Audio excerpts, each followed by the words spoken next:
Welcome to Soft Bites Podcast. Your life, your dentistry. We talk about ways to have more fun and meaning in one of the coolest and most rewarding professions in medicine.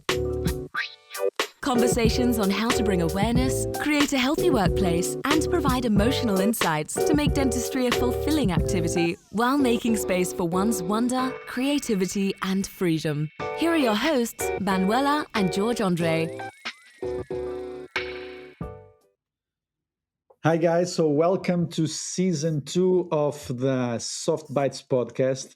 I'm thrilled to be here with my good friend Aalok Shukla. And I think I've mentioned your name a lot in the podcasts, and it's a really pleasure to be here with you because I've been telling many people that you've been very influential in my professional and personal life. So many of the things that I talk about, I learned with this guy.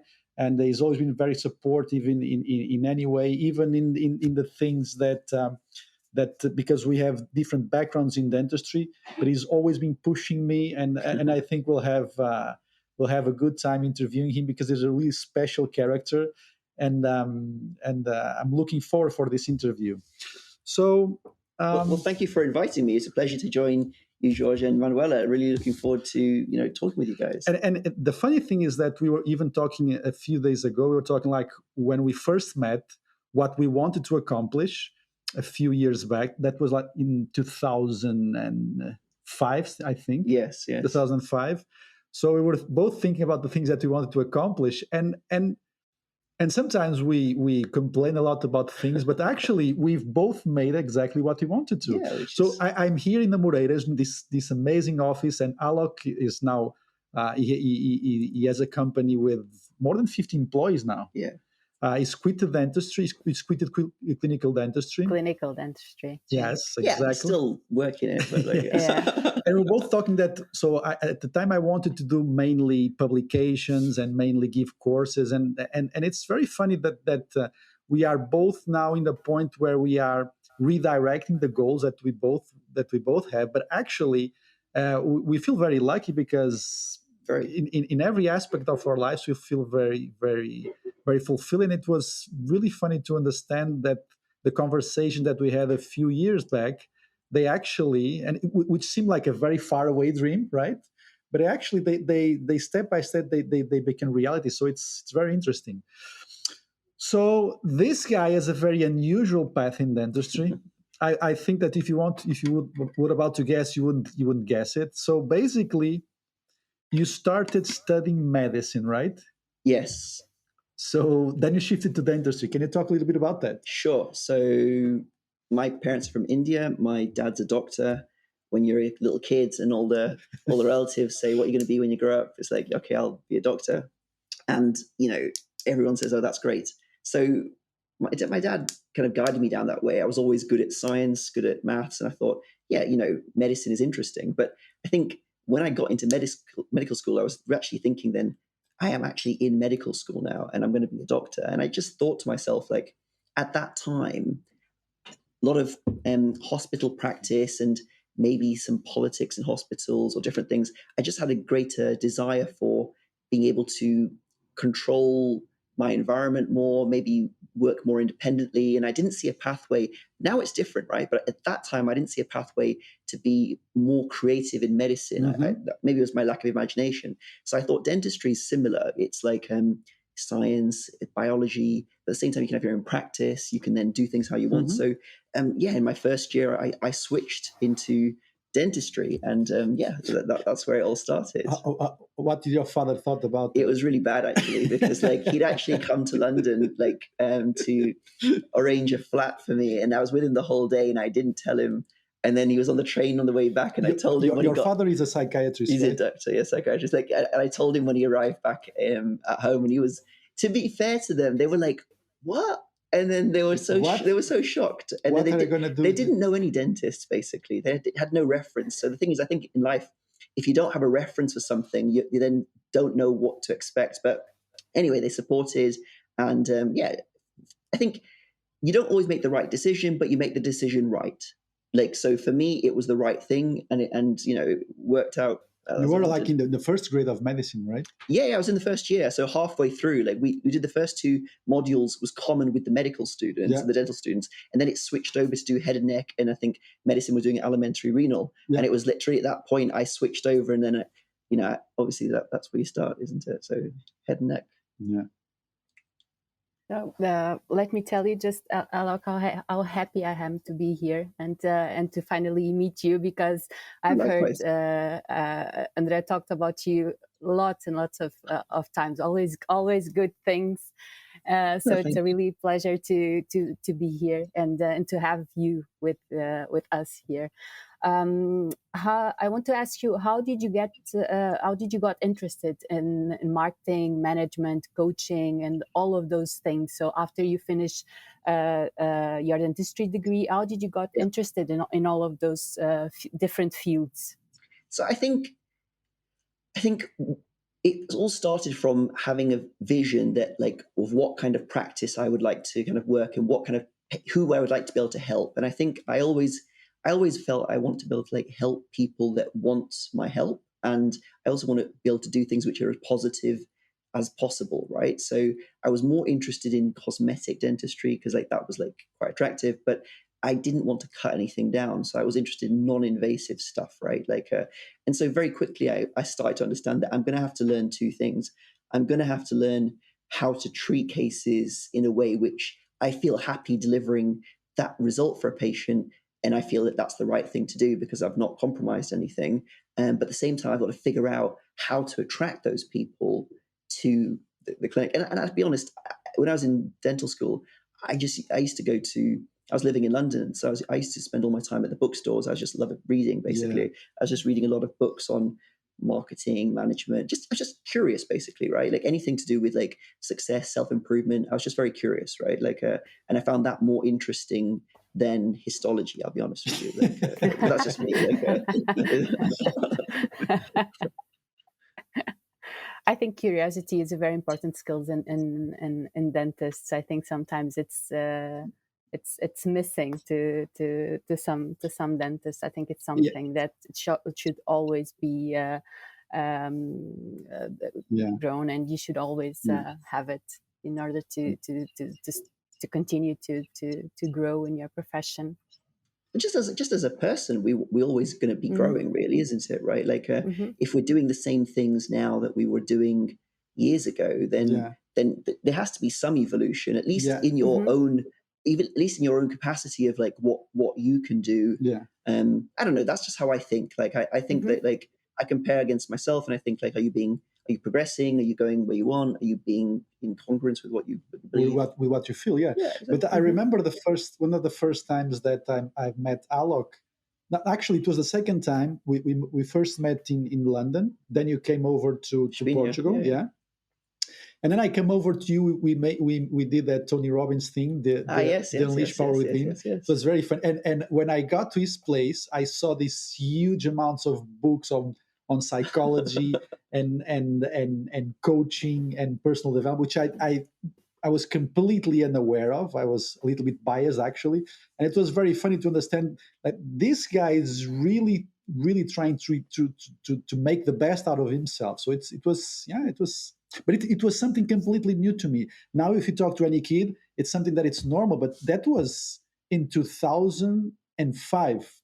That was 20 years ago, almost. Yeah, almost 20 years ago. Yeah. Even for a Portuguese guy, that was a great experience. It was very good. It was amazing. It was amazing because even I was completely out of my comfort zone when you started to teach me about managing and trying to show me the importance of organization. We were talking about E-Myth. We were talking about, we were walking. I still remember we were walking.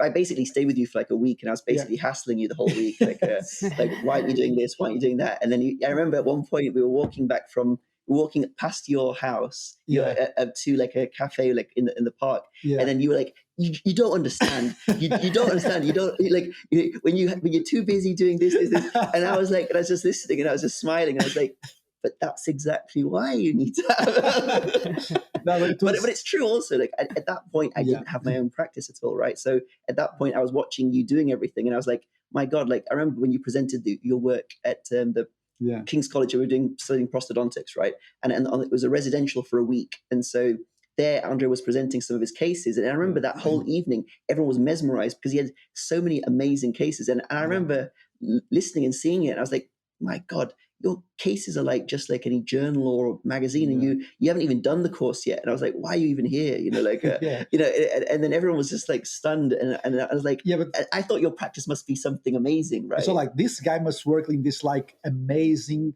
like top-notch practice. And actually, when he got there, he saw that it was like a nice, humble practice. Of course, nice practice. But a small practice, and it was managed like you would manage like a cafe or something like that. So I was completely unaware of management concepts, unaware of organization. I just wanted to photograph cases and publish them international. So I spent there a full week, and that was a really pivotal moment in my life because I realized that if I wanted to follow the goals that I wanted to, like do more courses, publishing international, I need to have a team that supported me.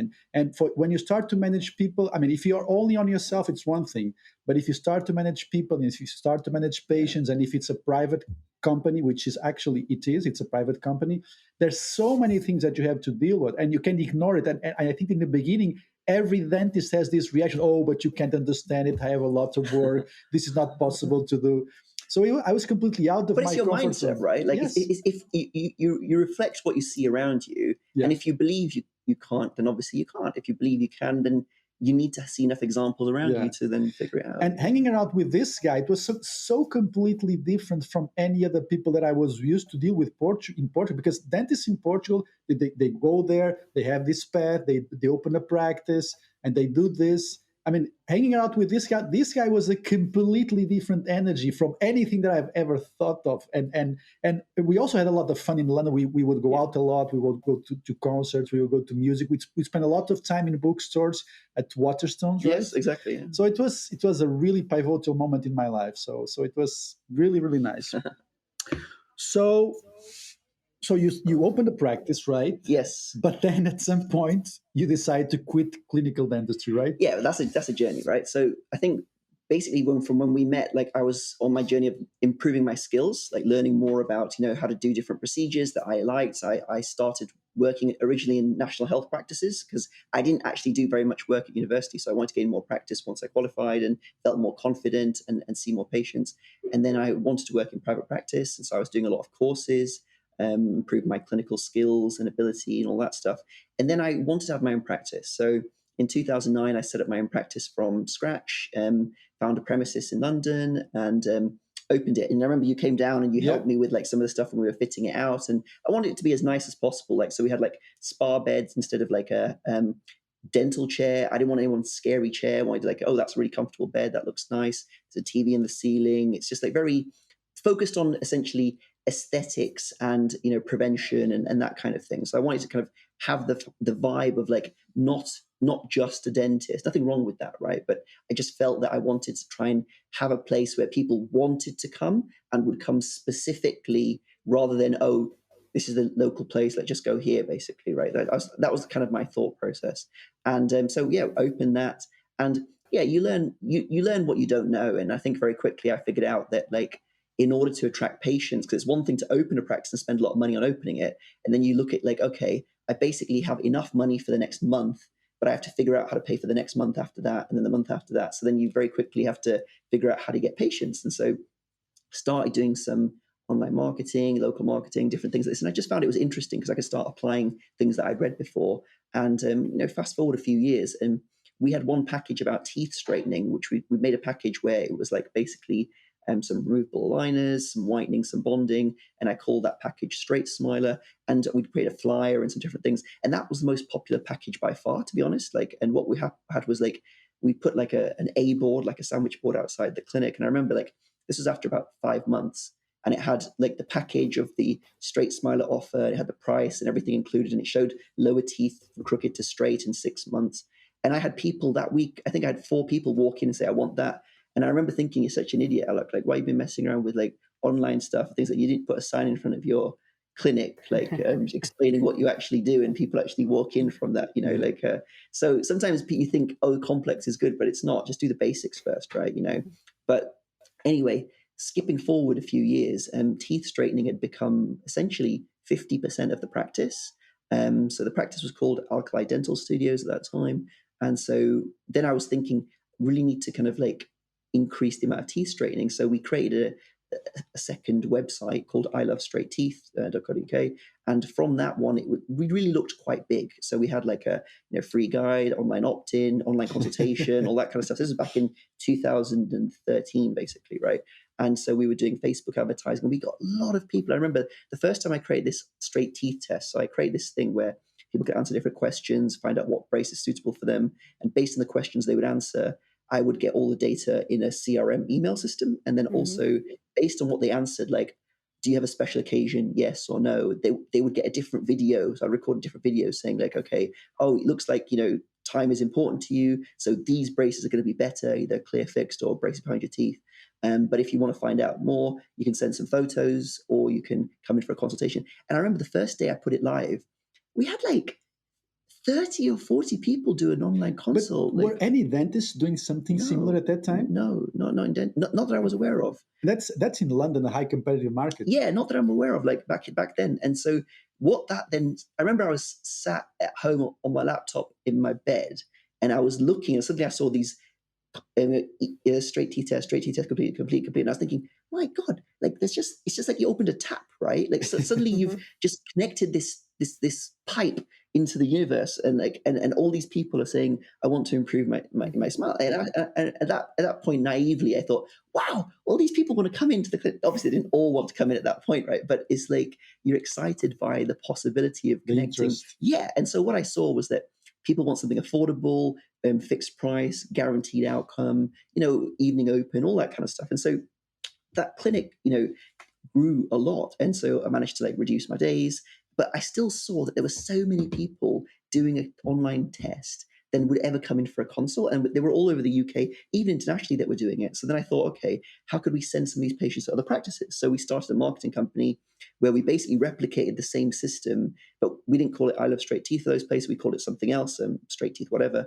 And then we had the same system and they would get loads of consults in. And I would say, like, look, keep the price like affordable as the basic one and do volume, right? Like, because I've never been the guy like I'm going to charge like a 50 grand case. I'm not that guy, basically. I like to help as many people as possible, and there's nothing wrong with that, right? Like some people have amazing skills and amazing abilities. I don't have those, so I'm more interested in helping more people, and I just think it's cool, basically. I just find that cool.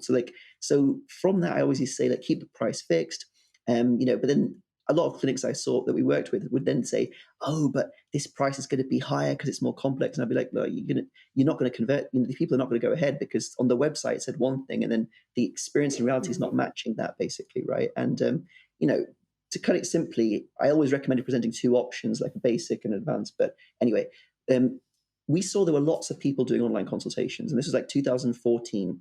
Across the UK. And then at the same time, I saw Babylon Health. So Babylon Health is like a large telemedical company. They do like online GP, that stuff that was starting. Also, I was reading a lot about exponential technologies, 3D printing, costs of everything kind of coming down. And I just started thinking to myself, like look, there's so many people doing online consults, so the demand is there. But the issue is cost and the travel. Like they're just not able to do those two things. So is there a model we could use to evolve that way?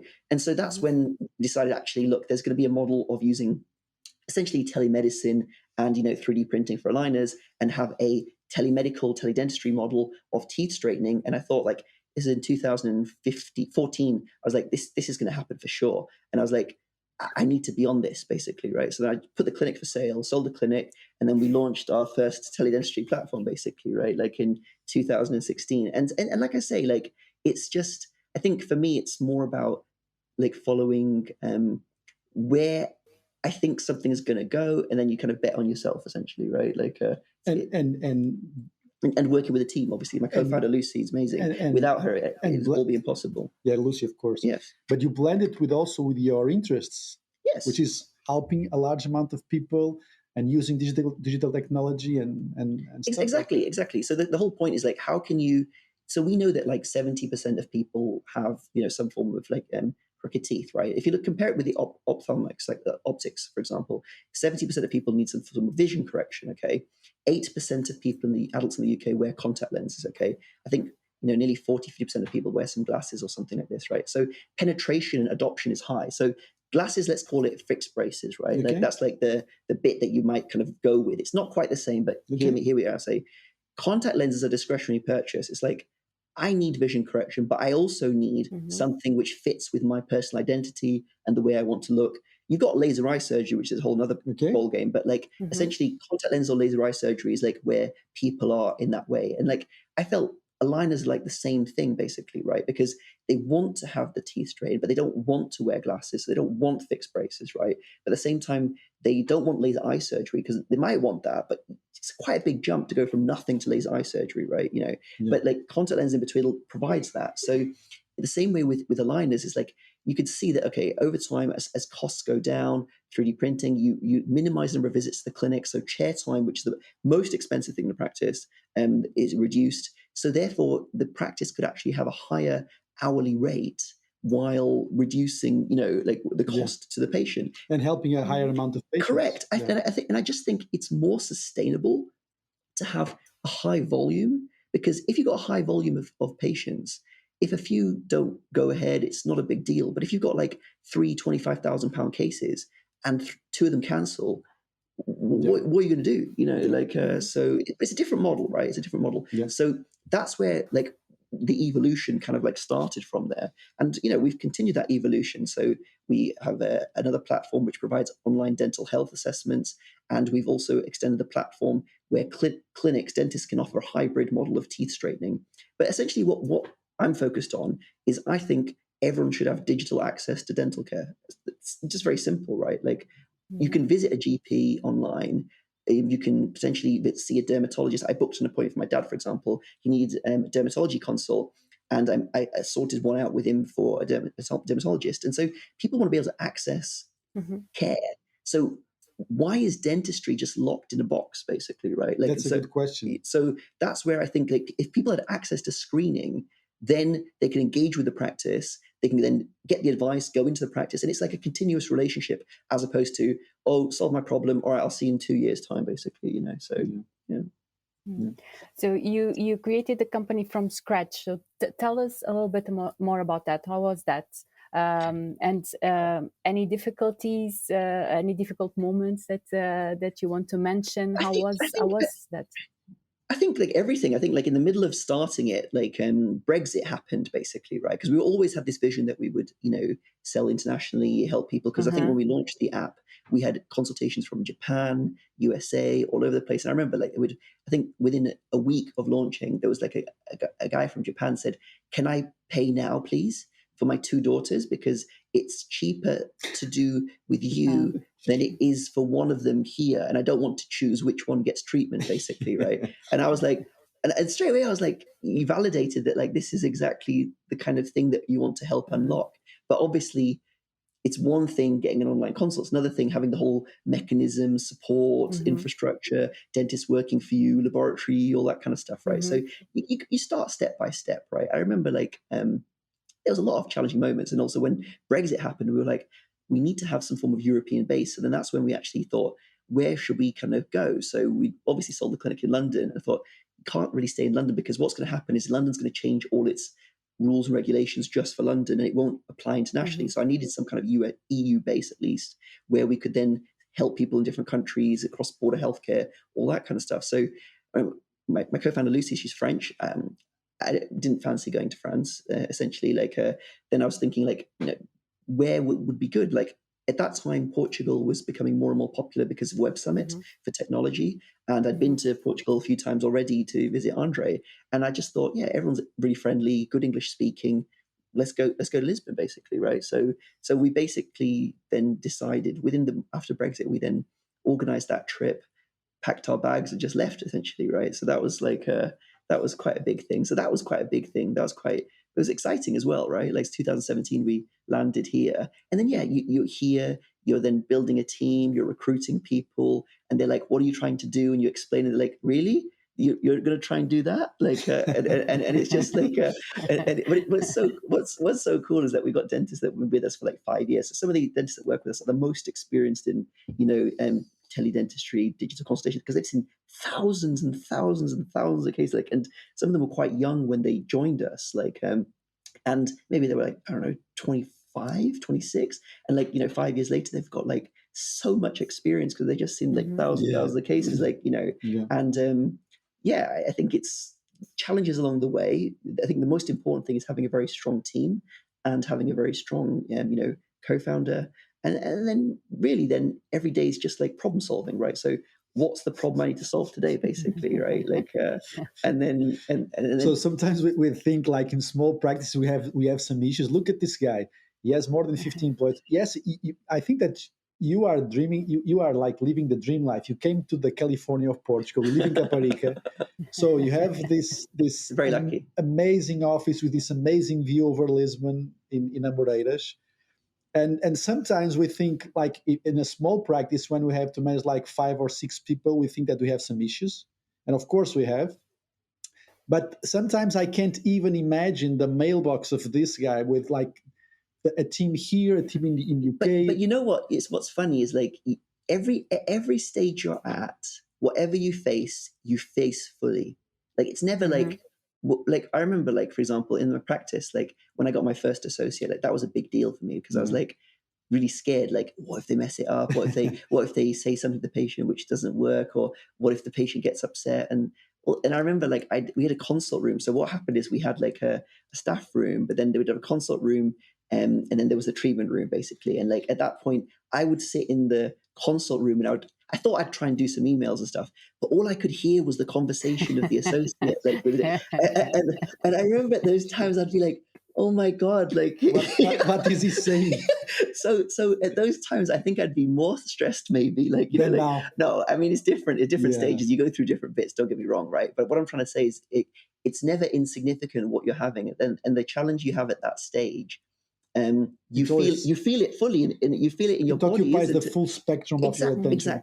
Exactly. So all it is that you just, as you move to different things, you have different problems with bigger consequences, right? So like, like that's all that happens essentially, right? Like, so why would you focus on aligners?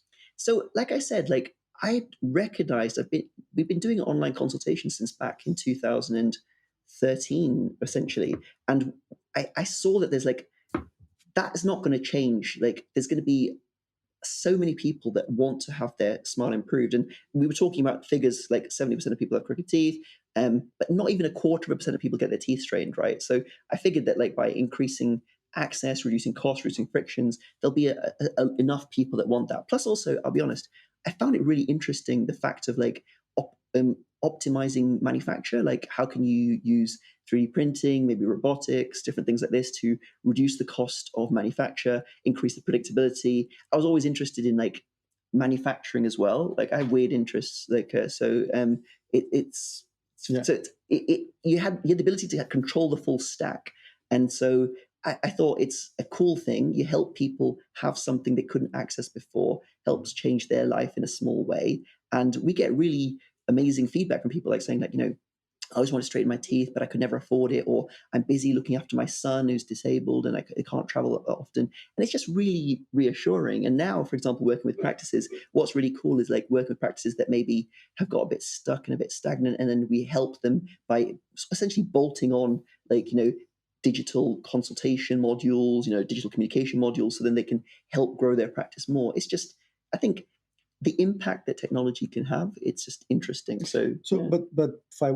But both your company, like Uplift, you work it is telemedicine, teledentistry, but you work very closely with dentists, right? Of course, because the whole thing is it's a dentist. I mean, it's not about not needing the dentist. No. So the thing is, what we have to look at is patients need diagnosis, they need care, they need emotional reassurance, all these different things, right?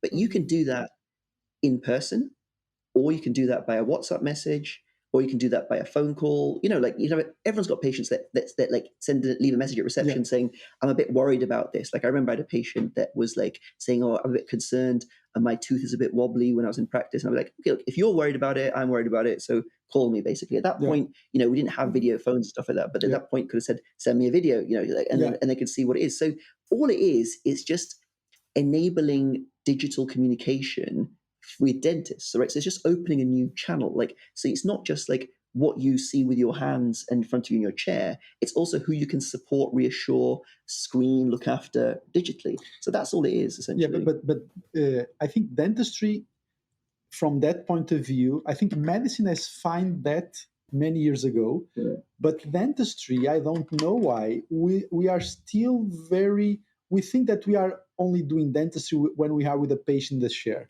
But that's because dentistry has come from surgery, and the dental clinic is basically an operatory. Basically, it's like it's like a surgical treatment room. However, in dentistry they talk about prevention, but you can only prevent something if you screen it.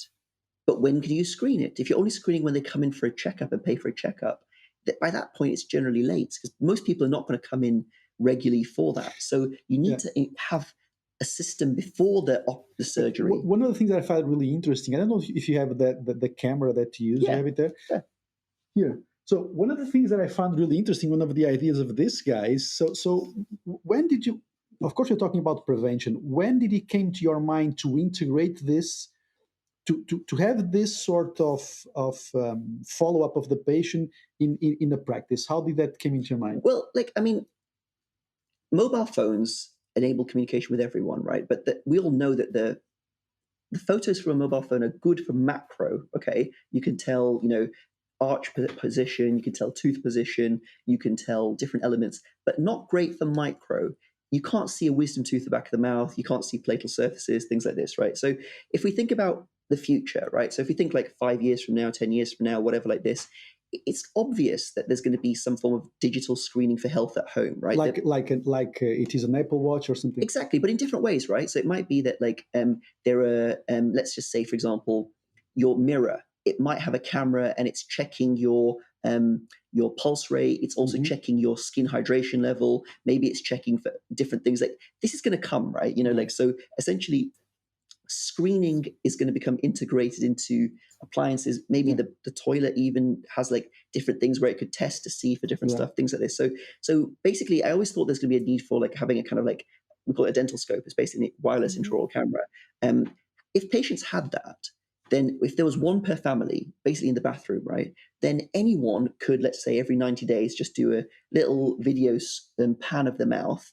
The dentist can review it, see if there's anything that's going on, and then recommend them to kind of come in. So I think that in the future, each family would have something like that in the bathroom, which would enable kind of regular screening. So, I mean, the whole point is like, if you think something, try and make it happen. And so the challenge then is like, okay, what's the model for that? How do you encourage that? How do you go down that way? And then you think that this is something that that dentists should use, and you help them. So basically, you help them integrate this product into their own.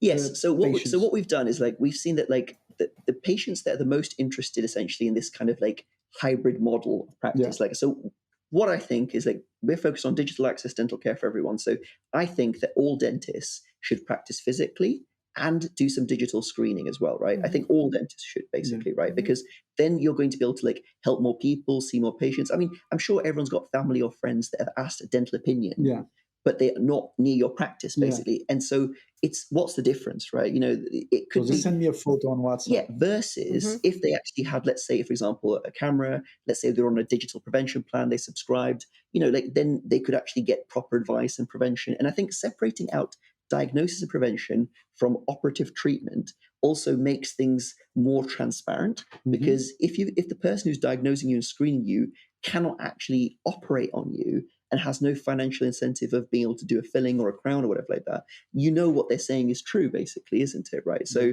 anyway, that's just by the by. But like I think like having what we do is we've got the aligner packages for dentists for our package Virtuoso, and we include a dental scope for each patient within that. So the whole point is that each of those patients that go into the practice start on this whole digital monitoring model where they come into the practice for their aligner pickups, like 3 batches, but then in between they're doing monthly monitoring. So by integrating this with people that are already looking for something, which needs like 8 to 9 months, my goal is to help encourage more people to kind of go down that pathway. And I think it's in the patient's best interest that they, whenever they feel something, they just record a video, send it to their dentist. And it's stored on a platform where you can also compare against previous ones, right? So the whole point is like, oh, I've been coming to you every 6 months for like 4 years. Has this tooth got worse?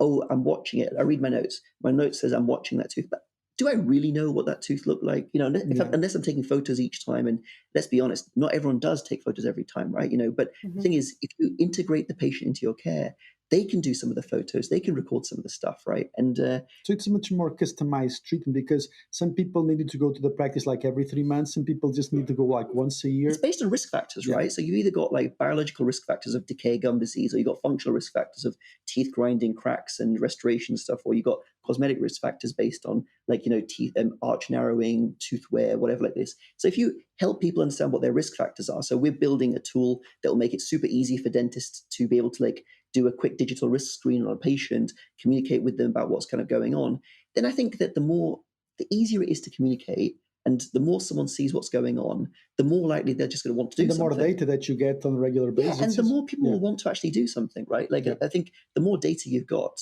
it's a positive thing. I mean, I myself use different digital health devices. Like I've got a glucose monitor, for example, like attached to my arm. So I can check like after I eat a meal, like, was that a good one, not a good one? Like, was my blood sugar spiking?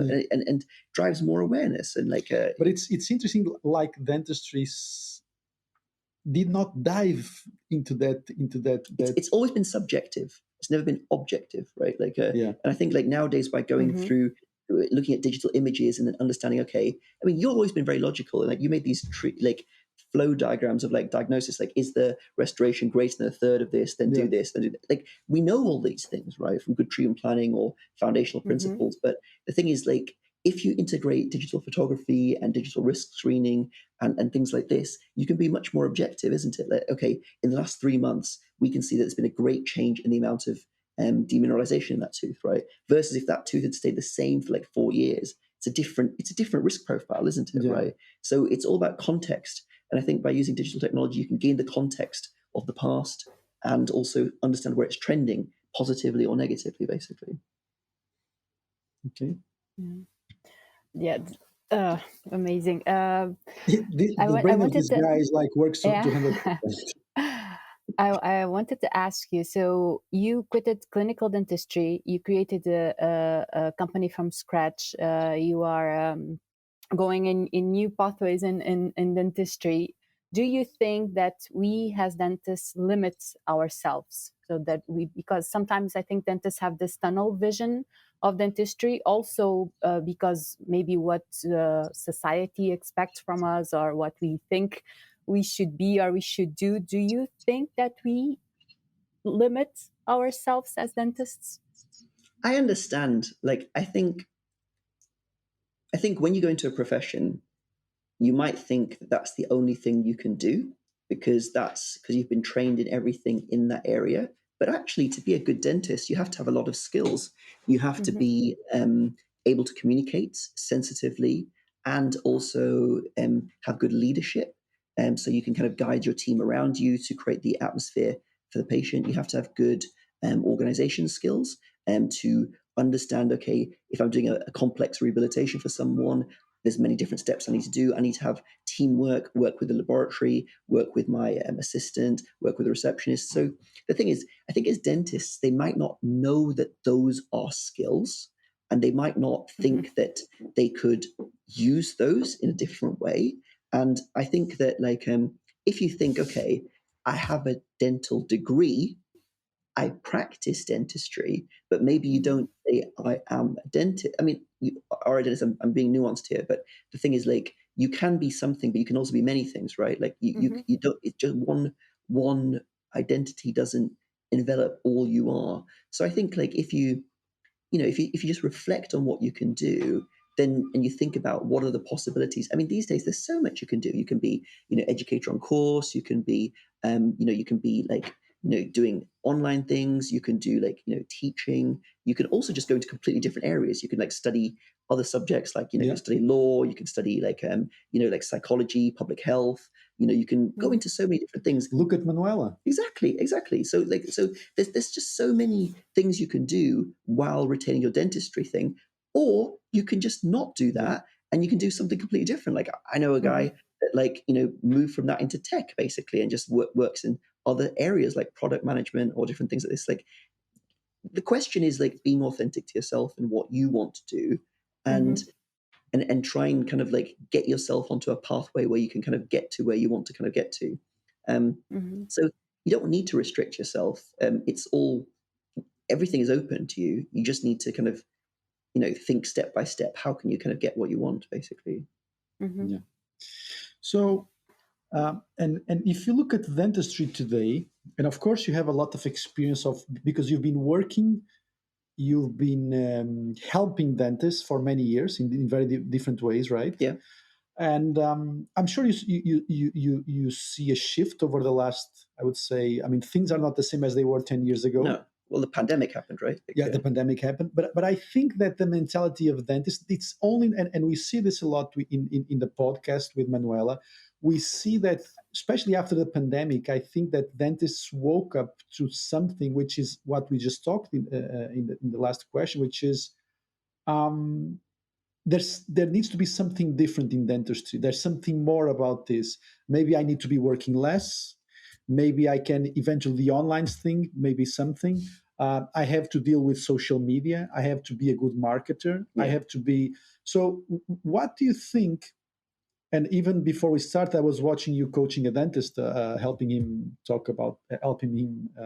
to implement some marketing in his practice. What do you think that dentists struggle the most? They woke up to a different reality of all of a sudden, right? The world has changed basically, right? I know they're patients, but essentially consumer expectations have shifted from Amazon. You can order anything and get it the next day, or there's places where you can even get things the same day in 15 minutes, and that's just crazy. But but the point is that our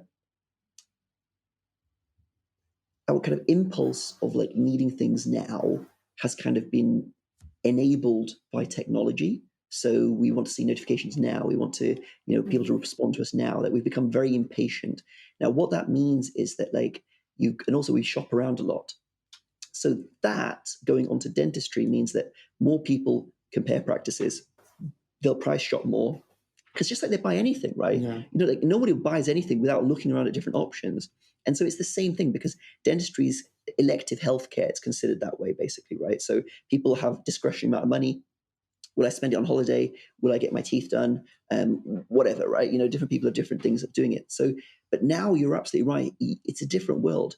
Being a good dentist, technically, if you're working in a very well-run practice, then it's enough. Like in your practice, for example, I understand. It's enough to just be a very technical dentist in your practice, because you've already got all the systems, all the marketing. It's more referral, but it's the same thing, right? So in your practice, you could just master your technical skills, and that's enough. And there are many practices that are like very leading practices that you can do that in.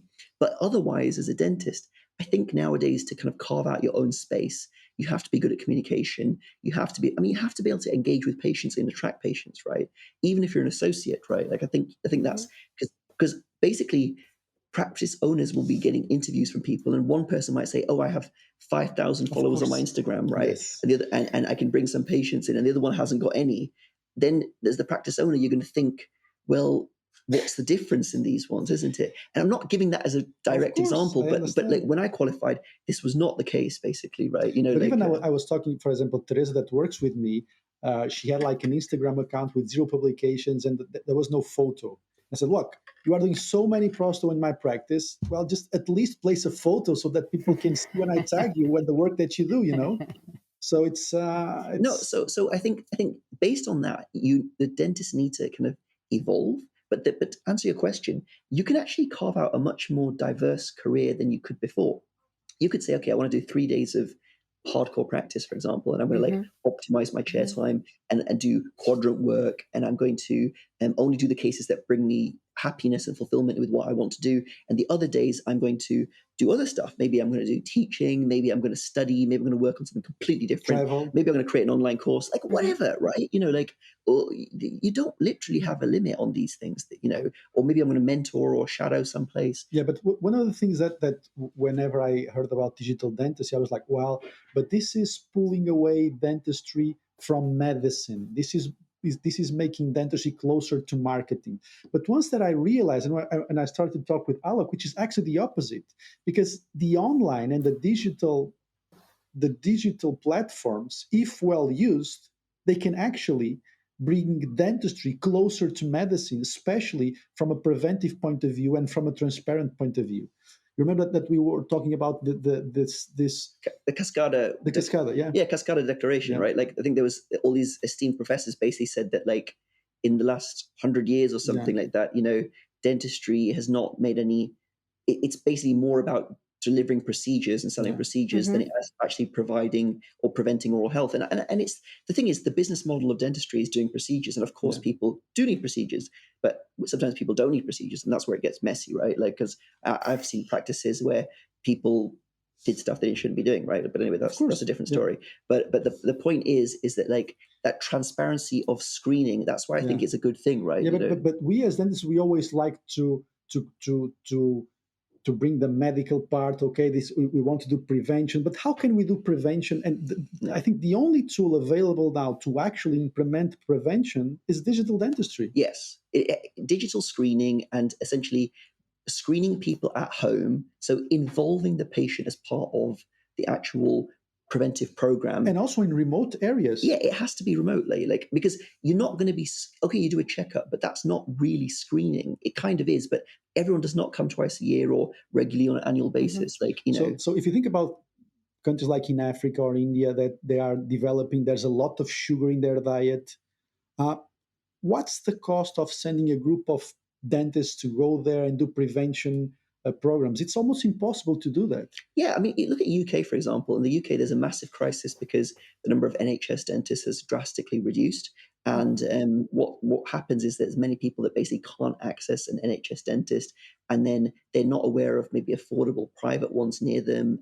There's no affordable screening possible. So one thing we've done, for example, we've introduced our interdentist model into pharmacies. So people can get, like, in some pharmacies, they could actually access screening at least there, and then being connected to a practice that could kind of at least, connect with them and do something if needed. But yeah, I think you need to have more access points where you can have screening. I mean, the way I think about it is that, like, every employee in the future will have access to a digital doctor and a digital dentist and digital mental health, digital physio, basically, right? Like, as a basic care stack. And so, yeah, I think that's very interesting. Then screening can actually happen, isn't it? Right. So, yeah.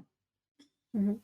Yeah, my next question had to do exactly with what you were just talking about you believing that digital dentistry is the future, and how do you see digital dentistry integration into regular dentistry? I think that you sure. You can I think continue. it's just dentistry, right? It's just like I don't know, like, how can I put it? Like, I'm interacting with people physically, or I call someone on my mobile phone, or I text someone. It's still just me communicating with people, isn't it? Right? Like, it's not online or phone or and in person. Like it's the same thing, right? Like, so I think the thing is, what there has to be is a more mainstream adoption of these modalities, basically, because most people aren't even aware it's possible, right? Like, and then the thing is, patients are more ready than the dentist, so more patients will do screening. That's interesting. Yeah. Like honestly, like, what's crazy is, like, I see that, like, through our platform, like, I saw a kid had done a consultation from a school, and he had a really nasty lesion on his upper incisor, and I could see he's class 2, he's got traumatic overbite, right? But it got so nasty that it was almost like yellow with pus and stuff like this. And, like, so, what I'm trying to say is that is people walking around with, like, stuff, and, like, there's a poor kid who's, like, kind of suffering in a school and can't get access to something, and at least if you do an online consult, get access to things, get the right advice, can share that with their teacher, and, like, if there's a boarding school, take them to somewhere. But I think basically patients are ready for this, right? Like, and the dentists that do implement it, our goal is to like help them, be more successful, see more patients, and build a more fulfilling practice where they can maybe work less days physically, do some work digitally. I mean, like, there's too many things to do in life, right? Like, and life is short. For sure. That's it. So, so you also have some you also have some charity work in India, right? Yeah. So we do. So one thing that we do is we try and integrate. Essentially, you want to be positive, right? You want to help people deliver results in an affordable way, but at the same time, also while doing that, if you can do other things, it's nice. So what we have is we have nominated charities. So basically, when somebody refers a friend, we actually will do or writes a review. We will do a charity donation on their behalf, and they can choose which one. We generally have like different charities shortlisted. As an example, some of them are in India, some of them are in the UK. Like, for example, there's one Buddy Bag Foundation where basically kids that were in traumatic households, sometimes, like, let's say the one parent is abusive, they have to flee in the middle of the night, and they suddenly go to like a kind of like a place. But then when they go there, they don't have anything of their own. So this Buddy Bag charity, they create a bag for the kid, like it's called a Buddy Bag, and it has like stuff for themselves. Like, this is my stuff, and it's one of the things included there is a toothbrush, for example, and toothpaste. So cool. So we donate that as part of that. Plus, we also make donations to the charity. But then there's also like Wells on Wheels, an amazing charity in India where they deliver these essentially like water wheelbarrows, right? So then it stops them having to spend hours and hours getting water. But there's also like Paint Our World, which is a charity which deals with children that have been essentially traumatized and are kind of homeless, and helps them using painting as therapy to kind of like help them. So Cool. So these are just things like, I just think if you can integrate it into what you do, then it's a nice thing, isn't it? Right. So as a final question, so let's imagine there are a few kids out there, 20s, they just graduated from dentistry. They look at social media, they look at their professors in the university, they look at the practices of their professors, and they say, well, I don't know if I want to be a dentist closed from 9 to 6 in an office for the rest of my life. I don't know exactly what I want to do. So what advice would you do to someone that wants to do something complementary of dentistry, or wants to see dentistry in a more he wants to have more freedom in dentistry? What advice would you give to someone that just got out of college and looks at dentistry as it is right now and doesn't want to fit in? Okay, so I think the first thing is try and imagine what you would want. Like, what would your ideal day look like, your ideal week? Kind of get a feel for like what that would look like. So essentially that ideal environment and that ideal, like, what you would do, and be realistic. Like, it could be like, oh, I want to, when I say realistic, I mean like it should be something like, I shouldn't be like, oh, I get everything and I don't do anything. That doesn't make sense, right? Like, but if it's more like in terms of, okay, I want to be doing this type of practice, I want to live in a place by the sea, or this, then you start thinking, okay, that's what I want. Then start thinking to yourself, okay, who would I need to be able to do that, basically, right? Like, so the first thing to do is like focus it on who can you be, and in order to be better, we can all be better in things like our, consistency, dedication, confidence. Well, confidence comes later, but like, how hard we work, how much we read. I would research online a lot. Communication, yes, I'd research online a lot and try and see examples of like people that are doing what you want to do, and then try and read about their stories about how they got there. Then I would read a lot of books like 7 Habits of Highly Effective People. That's like the foundation, for example, of like, how to work on yourself for internal victory, then how to communicate and work with the world. And these things are things that you do on an ongoing basis, but essentially you want to expand your own capabilities so that you could be more valuable to a practice. So let's just say there was a practice opening by the seaside or whatever like this, and you could then apply and you say, look, I would like to join you. I would like to create a sleep apnea practice within your thing. I'm really passionate about this. I've been blogging about sleep apnea for a long time. I have lots of people that are on my email list about it. I give advice. I even have some products which support it, or things like this which people buy. What I'm trying to say is like, you can totally, basically, manifest is the wrong word, but you can make happen whatever you want as long as you put enough focused attention and effort towards it. But you need to put a lot of effort towards it because the world is quite competitive. But if you keep doing it and you keep, you think what area you want to be in, and it's like, let's say sleep apnea or orthodontics or sedation, whatever it is, right? You then just own that and then just read as much about it, write as much about it, create as much content about it. Like that's a good start, essentially, right? Again, even Manuela, who would think about bringing mindfulness to dentistry? Exactly. When we were talking about that yesterday, that was like I feel you have created the field. You actually have created the field. And I feel like I'm serving my profession better now. Yeah.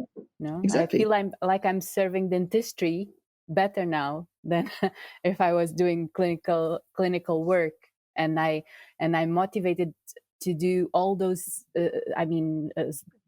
Many things that I do nowadays, that I do with such motivation and joy and pleasure that I didn't had when I just did the clinical work. So that was very You have more interesting. I impact. think that You that's could it. impact more patients by impacting more dentists who have happier, more satisfied practice. So your impact is greater, isn't it? Right. So it's the same.